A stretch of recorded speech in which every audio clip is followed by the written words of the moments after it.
il faut que les 2 parents soient d'accord sur l'éducation. Là, on parle de l'accord sur l'éducation. Qu'est-ce que ça veut dire? Qu'est-ce que c'est que l'éducation? C'est peut-être ça la première question qu'il faut se poser en voyant ce texte-là.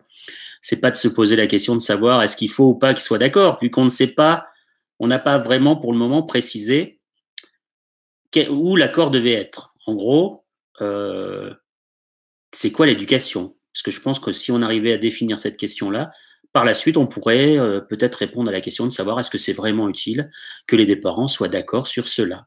Moi, quand je vois des parents et que je leur dis, vous savez, vous, votre rôle, il n'est pas très compliqué, hein. Votre but à vous, c'est de faire en sorte que quand votre enfant aura 25 ans, parce qu'en gros, c'est l'âge moyen où l'enfant devient un adulte pur et dur, voilà, sur le plan du cerveau et de tout le reste. Alors, c'est un plus ou moins, hein. C'est toujours comme ça, on est bien d'accord, hein. Quand on est en psychologie, il y a toujours du plus ou moins. Quand votre enfant aura 25 ans, votre objectif à vous, c'est de faire en sorte qu'il vous quitte dans les meilleures conditions possibles. Et ça implique donc tout ce que j'ai entendu, avec des liens sociaux, des mécanismes de lien social bien établis, avec une certaine autonomie, avec une identité bien construite. Votre objectif, vous, pendant ces 25 ans, ça va être de lui expliquer ce qu'est la vie et comment comment réussir à vivre dans cette vie-là. Là, vous me dites pourquoi je vous sors cette phrase-là. C'est une bonne question. C'est que quand on parle là-dessus, et je vais revenir à ce que Yazid disait tout à l'heure en disant quand on n'est pas d'accord, ça ne signifie pas forcément qu'il y a opposition. Alors, moi, je pense qu'il y a opposition, mais par contre, je pense que quand, par contre, on n'est pas d'accord, il n'y a pas forcément de conflit.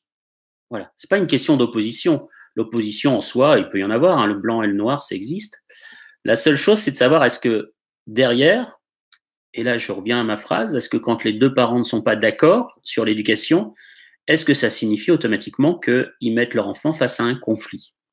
Un désaccord entre les parents, ça n'est pas forcément négatif. C'est-à-dire qu'en fait, on peut... là, la phrase, ce serait pas les parents... les 2 parents doivent toujours être d'accord sur l'éducation. J'ai enlevé le toujours parce que justement, je pense qu'à des moments, on n'est pas obligé d'être d'accord. On peut avoir des désaccords qui n'amèneront pas forcément à des conflits quand c'est des désaccords où la personne laisse couler. Voilà, genre, je reprends la fameuse question je peux avoir un bonbon avant de manger, la maman qui dit non, le papa qui dit vas-y, mange un bonbon. Et la maman qui dit bon, au final, ce n'est pas ça qui va changer le monde. Donc, il n'y a pas de conflit derrière, même s'il y a une opposition. Et l'enfant, derrière, on est bien d'accord, comme disait, je crois que c'est Nat, l'enfant, après, il ira toujours demander les bonbons au papa parce qu'il sait que lui répondra oui. Mais n'empêche que parfois, il peut y avoir conflit où le parent dit oui, mais j'ai dit qu'il ne mangeait pas de bonbons, mais moi j'ai envie qu'il mange un bonbon, et ainsi de suite. Là, on arrive dans un conflit, et là, vous mettez face votre enfant, face à une chose qui existe dans le monde, une chose à laquelle il va devoir gérer quand il sera adulte et partir de la maison. Alors, il va devoir le gérer bien avant, hein. C'est-à-dire que des conflits, il va en voir à l'école et ailleurs beaucoup plus qu'on en pense. Vous, l'objectif derrière du parent, c'est pas de nier le conflit. Le conflit existe. Donc, s'il y a des conflits, il ne faut pas faire comme si le monde était parfait et qu'il n'y a pas de conflit. Par contre, derrière, l'important, c'est de savoir comment on va amener à gérer ce conflit. Il ne faut pas que les parents s'empêchent d'avoir des conflits devant leur enfant. Là, on est bien d'accord, hein. Il ne faut pas non plus que ça se castagne et que ce soit violent, hein. Là, moi, je vous parle de conflit où on n'est pas d'accord sur un sujet et on va devant l'enfant régler le conflit. Et pas vraiment en disant on en discutera plus tard, parce qu'en gros, si vous êtes dans cette optique-là à avoir un conflit, à dire écoute, on en discutera plus tard quand il sera pas là, moi je pense qu'il serait quand même intéressant, c'est qu'à la fin, si vous en discutez, enfin en tout cas si les parents en discutent, c'est qu'au retour, le lendemain ou plus tard, quand ils auront fini d'en discuter, ils viennent voir l'enfant et qu'ils puissent venir leur expliquer exactement la solution qu'ils ont trouvée ensemble. Donc, je reviens toujours à cette phrase-là, si on met de côté le conflit, on ne doit pas donc être toujours d'accord sur l'éducation.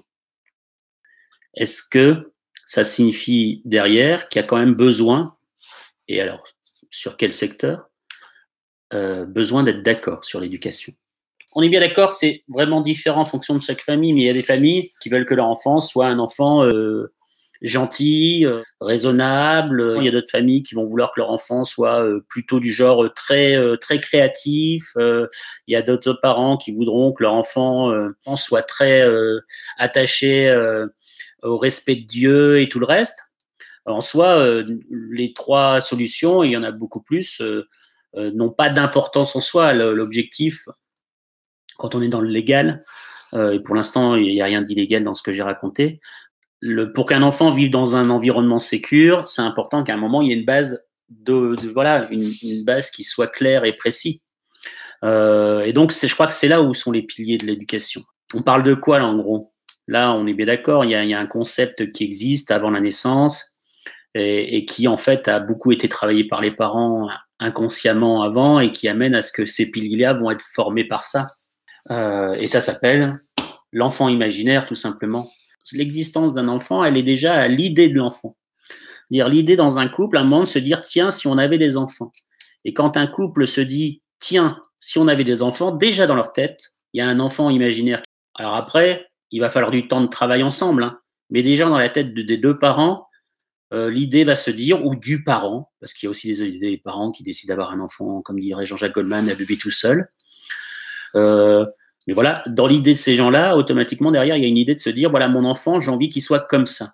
Alors c'est très lié à leur histoire, c'est très lié à ce qu'ils ont vécu. Il y a certains parents, ils vont se dire, moi, mon enfant, il va pas être comme je suis, il se fera pas malmener par les gens quand il est à l'école, il se fera pas. Voilà, il y a tellement de liés à leur histoire. Mais n'empêche qu'il y a cette idée d'enfant qui apparaît à ce moment-là, et c'est à partir de là que les piliers vont se créer. Et puis après, pendant la grossesse, ces fameux 9 mois de grossesse, c'est aussi un moment où les deux parents, petit à petit, vont commencer en principe, ça doit se passer comme ça, vont mêler un peu leurs deux visions de la chose et vont à un moment aboutir à, voilà, notre enfant, il sera ainsi. Et pour moi, l'éducation qui va être mise en place va partir vraiment de cette base-là. De, voilà, moi, je veux que mon enfant, que l'enfant imaginaire que j'ai dans la tête devienne comme ceci. Voilà. Il y aura juste une seule problématique derrière, c'est que on aura cet enfant imaginaire et à l'arrivée de l'enfant et les premières semaines, les premiers mois de vie, les premières années de vie, on va découvrir les parents vont être confrontés à leur imaginaire, l'enfant imaginaire qu'ils ont dans leur tête face à l'enfant réel tel qu'il est. Et comme vous le savez, bah souvent les deux vont pas forcément ensemble. La grosse confrontation, c'est qu'on s'aperçoit qu'il y a une énorme frustration sur le plan éducatif parce que les parents vont se sentir complètement impuissants, mais c'est pas que l'impuissance, c'est plus que ça, c'est même incapable. C'est-à-dire que voilà, il y a un sentiment de nul. Voilà, je suis nul, j'arrive pas à le faire parce que je n'arrive pas à faire en sorte que l'idée de l'enfant que j'ai dans la tête qui corresponde à celui que j'ai en face de moi. Et automatiquement, ils vont en arriver à se dire, mais donc c'est de ma faute, c'est moi qui est pas bon. Donc justement, c'est que les parents là, ils vont se sentir tellement nuls qu'ils vont se reprocher de ne pas faire assez pour l'enfant. Moi, ce que je vois aussi beaucoup, c'est certains parents où je suis, c'est complètement l'effet inverse. C'est des parents qui, dès le départ, vont se dire moi, j'ai une vision de l'enfant qui va être heureux, qui va être joyeux et tout le reste, et qui vont à aucun moment être capables de voir que leur enfant est heureux, joyeux, et vont toujours se culpabiliser en disant je fais toujours très mal. Je reviens à la question de Niels, ça peut être l'inverse. Certains parents pensent que c'est l'enfant qui fait toujours mal, et ça, on est complètement d'accord. Je reviens à mon point de départ. C'est l'enfant, le fameux enfant imaginaire qui est confronté à l'enfant réel et ces parents-là qui se disent mais non, moi dans ma tête mon enfant il est comme ci, il est comme ça, il doit être pareil. C'est comme l'enfant n'est pas pareil, c'est que c'est de sa faute. Et ça on est complètement d'accord. Il y a beaucoup de parents qui sont dans ce cadre-là à ne pas être capables de se dire que en fait le problème il n'est pas de savoir pourquoi l'enfant ne ressemble pas à ce qu'on avait dans la tête.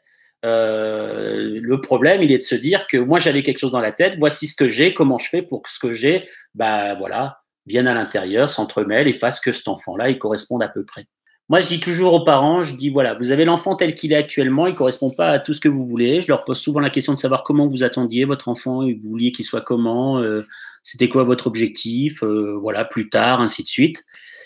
Et je leur dis toujours, mais ça, c'est des choses, cet enfant-là que vous avez dans la tête, même si ça vous oblige à faire un travail d'adaptation à l'enfant que vous avez en vrai, gardez toujours ça en tête. C'est toujours important que vous le gardiez en tête parce que derrière, ça va toujours vous diriger, vous parents, vers le but que vous voulez que votre enfant atteigne.